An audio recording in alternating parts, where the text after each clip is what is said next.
Yan, hi guys. Ito yung namasyal kami sa Korea last year, summer. Grabe yung init ng South Korea. Mainit pa sa Pilipinas. Pero nandito kami sa Nansam Tower, sa taas to. Nagpahinga muna kami at kumakain kami ng ice drop.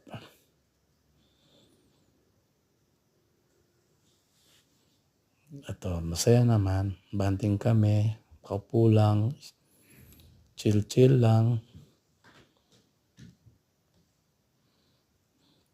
Sarap dito sa taas na to. Sobrang taas. Namsan Tower.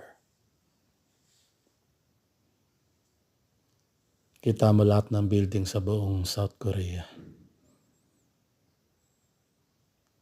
Kayo, nakapunta na ba kayo dito? Kung nakapunta na kayo, comment nyo lang. Yung bakasyon namin dito, mura lang yung ticket. Puro naka-sale yan. Pero mahal yung mga pagkain nila.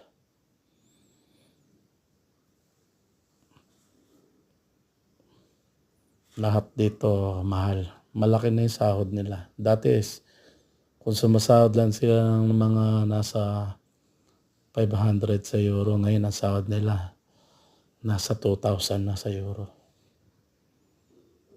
Yun lang, bye-bye.